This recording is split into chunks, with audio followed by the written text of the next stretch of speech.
Hey everyone, welcome back to CryptoCache. Thank you so much again for joining me here. I hope you're having a fantastic day, wonderful weekend. Let's take a quick look here at Bitcoin. Just kind of an update from yesterday, as a matter of fact. And if you didn't catch my analysis from yesterday, we'll go ahead and review some key fib levels here, a potential for pullback, but also potential the price could continue higher. We are still establishing higher highs, higher lows, and there's no reason for the price to just rip down. But I do think that this fair value gap and a handful of other factors are present, and it makes sense to consider securing profits at the very least if you're in a long position.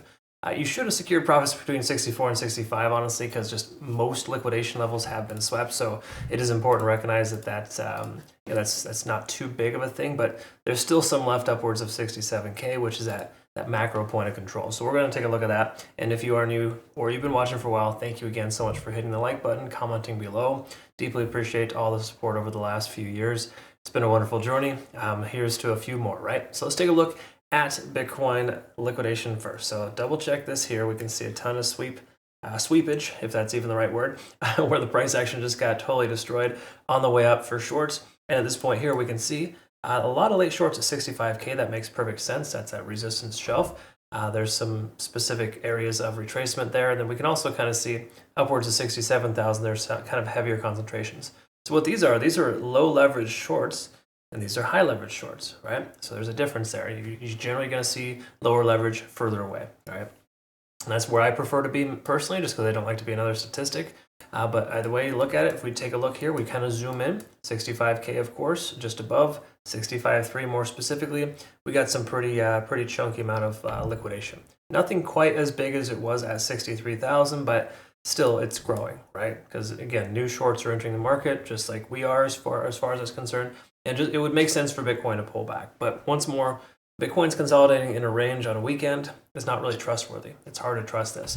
Either way you look at it here, 67K is that next area, of course, which is that strong point of control. Those are, once more, the shorts, right? The low leverage shorts right there at about 67K. All right, so looking at that is helpful so we kind of understand areas of potential retracement, or more so just where the whales are kind of thinking they want to push the price action. Because if we look here, we can see a pretty significant fair value gap on the daily. Pretty much every single time frame that you look at, with the majority of even altcoins too, are going to exude similar behaviors here. There's significant gaps that are established based on the fact that the price went up without correction. Now, it's not a guarantee it's going to pull back, but it's just an increased statistical probability.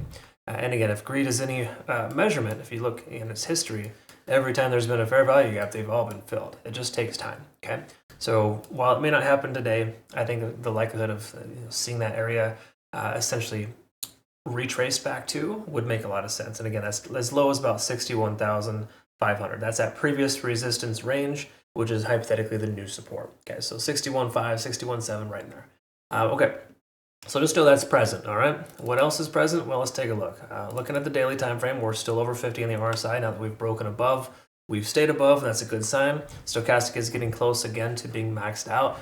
We've been running for about 6 days straight to the upside, so we do have a potential for the price to continue higher, but it's also less likely just based on smaller time frames. The 4-hour and the hourly are both kind of maxed out. We do take a look here, of course, MACD is converging. Money flow index is going sideways, so while this was a decent amount of volume that came through, if you look at its history here, there's been higher volume days that provided lower response. So in essence, this wasn't a high volume pump. It was more so just a lot of buying pressure with no selling pressure. Okay, again, as soon as it broke through that resistance range, the bears are like, okay, we concede. We're just going to go ahead and hang out in the sidelines and wait. I think they are waiting for their opportunity to strike, likely when Asian markets open tomorrow evening, or Monday morning when traditional markets open. I think we're going to see a bit of a correction. Again, it's not a guarantee price can continue higher. Bitcoin does this all the time. But if we look at a few other things here, let's double check. First of all, we're rejecting off of 70 the RSI. Not like it's a massive rejection, but 65K provided some resistance. We can see that the price action going sideways and the RSI kind of tapering off is all natural cooling off. We can also see stochastic pulling back as well. Nothing super significant. MACD is starting to lose its momentum as the price goes sideways. All normal stuff. We take a look at the hourly, we can confirm that we still have potential for the price action to increase. In other words, we probably got a good 12 hours before the lagging span intersects with the price action. all the more reason to, consider securing profits, but this technically is letting us know that you may want to consider leaving your position open too. That's how interesting the market is right now. It kind of gives you a lot of false positives.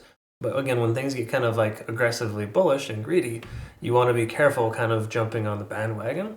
That's generally where I kind of come in, and I try to kind of think logically here. Well, the price could continue to run, but it seems less likely.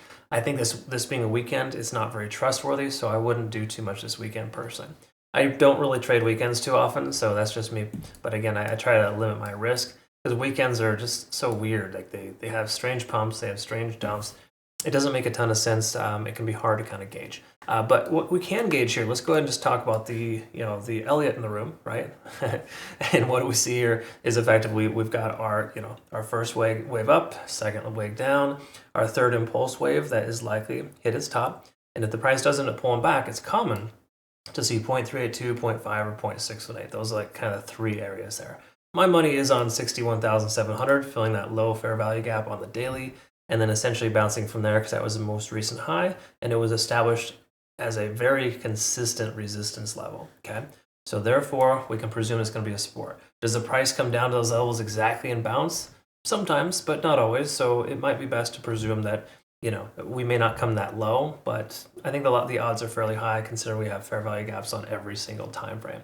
Either way, you look at it right now at this exact moment, it doesn't make a ton of sense to get too crazy with trades. Just kind of relax and hang out, I guess you could say. Easier said than done, I get it. And a lot of folks do like trading weekends just because there is volatility, but me personally, I don't really like trading into that.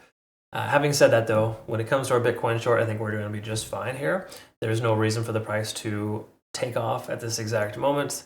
But again, stranger things can happen. But as far as overextension is concerned, just to kind of take a look here, we hit our overextended state leading into that double top. Effectively, you zoom in at 65,000, and we've kind of gone range bound, and so far it's looking like it probably will pull back. But again, there's no guarantees on that. Just take this with a grain of salt. This is absolutely not phenomenal trading conditions in either direction. We're kind of at this transition where we kind of got to wait for Bitcoin to be like, hey, is it going to take off or is it going to pull back?